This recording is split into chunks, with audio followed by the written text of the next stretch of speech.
Zee 24 तास एक पाऊल पुढे। या क्षणाची अत्यंत महत्त्वाची बातमी, एक ब्रेकिंग न्यूज येते आहे। आयपीएलचे कमिशनर राजीव शुक्लांचा अखेर राजीनामा समोर आलाय। पीटीआयच्या हवाल्यानं हे वृत्त समोर येतोय।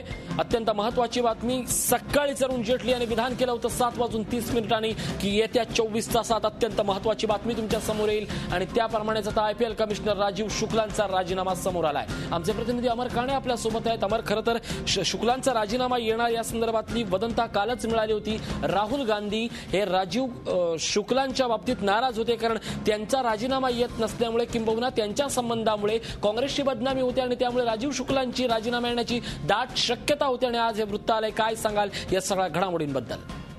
घडामोडी लक्षात घेतल्या पाहिजे। खजिनदार पदाची आणि सचिवांनी काल राजीनामा दिले होते बीसीसीआयचे, त्यानंतर एक दडपण वाढवण्याकरता म्हणून ही खेळी खेळण्याची शक्यता आहे, कारण की उद्या तातडीची बैठक बोलवण्यात आली आहे चेन्नईला। पण दरम्यानच्या काळात श्रीनिवासन यांनी सुद्धा राजीनामा देणार, पण त्याकरता काही अटी टाकल्या होत्या। या अटी अगदी हटवादी हेकेखोर असं धोरण श्रीनिवासन यांनी घेतलं होतं, त्यामुळे त्यांच्यावरील दडपण वाढवण्यासाठी म्हणून राजीव शुक्लांनी हा राजीनामा दिला असण्याची शक्यता आहे। पण आताची सर्वात महत्त्वाची बातमी म्हणून आयपीएलचे कमिशनर जे होते राजीव शुक्ला त्यांनी राजीनामा दिलाय आणि याबाबत त्यांनी 2-3 दिवसापूर्वी संकेत दिले होते। ते स्पष्टपणे म्हणाले सुद्धा होते की पुढच्या हंगामात मला कमिशनर पदावर राहण्याची बिलकुल इच्छा नाही, पण त्यांनी आता उद्या तातडीची बैठक असताना त्यापूर्वी हा राजीनामा दिलेला आहे। झी 24 तास एक पाऊल पुढे।